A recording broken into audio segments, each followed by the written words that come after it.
Hey guys, welcome to my channel, or welcome back to my channel. If you are new, I'm Olivia and I've been traveling cross country for the past month and a half in my minivan camper. So right now I'm in beautiful Utah. I've been here for about 2 weeks. Well, not in the same spot, been traveling around. But right now we are at Bryce Canyon National Park. It is absolutely beautiful here. We're at our camping spot on BLM land that is literally right outside of Bryce Canyon National Park, thanks to freecampsite.net. That's how I found this campsite, and that's how I find a lot of my free campsites. So if you are traveling cross country or planning on traveling cross country, definitely use that website. It is amazing for finding free campsites. That is what I use all the time. Anyways, so besides that, today I'm going to be talking about the truth about van life. And I'm sure if you are interested in van life and you have been interested in van life, then I'm sure you've seen a couple of these videos or something like that. But I'm going to make the video from my point of view and everything that I've learned so far. Alright, let's get into it. Truth number one, I'm sure this is kind of obvious since you're living in such a small space, is that it gets messy pretty fast. So basically what we do is we kind of clean every day. We just do keep upkeep and like keep everything organized and put everything away like every day. Otherwise it just becomes chaos in the van and we don't want that. But to keep like the carpets clean from everything, from the dirt, the sand, the rocks and everything like that, we have a little handheld sweeper thing. I'll put a photo of it here or right here if I can even figure out how to do that. And we just use that to sweep the carpets on the passenger side and on the driver's side and in the back on our rug to get all the hair out, get all the dirt out. I highly recommend getting one of those or something along those lines to clean your van because it's super helpful and it keeps it so clean. Another thing you can do to help keep the van clean that has helped us a lot is having one of those shoe organizers. Ours is made out of like net, so don't get one of those, get like a canvas one. I would recommend not getting a net one or string one because ours is breaking and we need a new one. I recommend getting a canvas one because that one will be a lot durable and won't break with everything and rip like ours is. So. Ooh, buddy, I can't see my book. Okay. So truth about van life number two. If you plan on traveling with anybody or your significant other, you're probably going to get sick of them, not sick of them, but like frustrated, annoyed with them, or just feeling suffocated. So, well, in my experience, that's how I felt. So what we do to have our separate me times, say like in the morning, I'll go on a walk with my dog and my cousin will just stay in the van or watch YouTube videos or something like that, or do her makeup. So I just highly recommend that if you are going to travel with anybody, make sure you have your like designated me time to clear your head or do some yoga or go on a walk or something like that. I highly recommend doing that.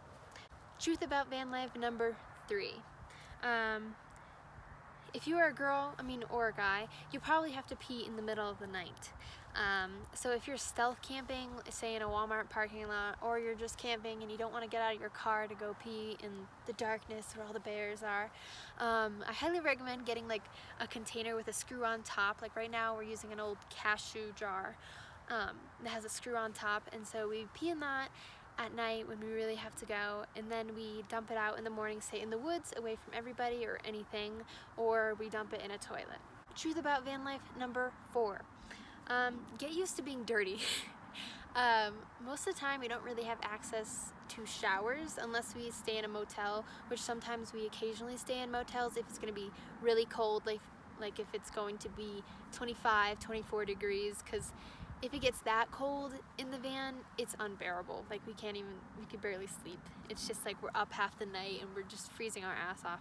So, they do have like showers at truck stops, or I don't know, but we haven't really showered at truck stops. Anyways, but one tip on how to stay clean is get a wash bucket, or you don't even need a wash bucket, you just need a wash towel, and put your soap on it, put your water on it, and get a bucket of water or some source of water and just wipe yourself down, wipe your armpits down. That's how we stay clean if we don't have access to showers.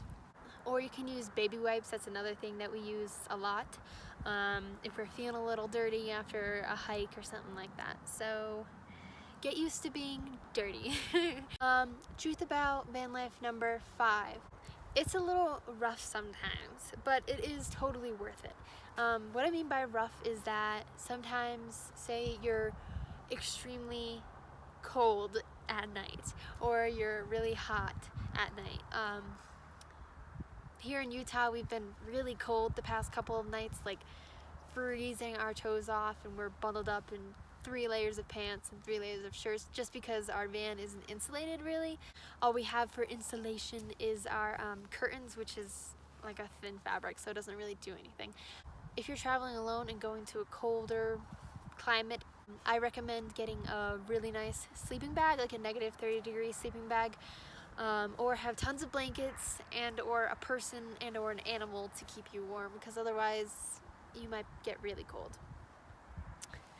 Or vice versa, on the other hand, you might be really hot at night. I recommend having a rechargeable fan. That's what we have. We use that a lot during like hotter nights when we were back east. And it works so well. I just stuck it like in the back window, so it's outside pulling fresh air in.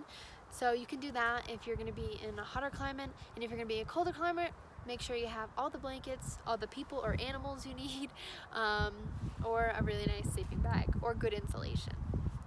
So I think that's all I have to say about my truth about van life and all the things I've learned and all the dirty deets.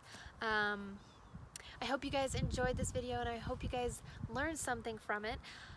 Overall, doing van life is absolutely 100% worth it. If you are thinking about it, I highly recommend doing it. Van life, car life, anything. If you're traveling cross country, it's absolutely amazing to have the freedom that we have to just go wherever we want, camp out in nature and be in nature like all the time and just live on our own. It's just amazing. So if you are thinking about it, do it. I highly recommend it.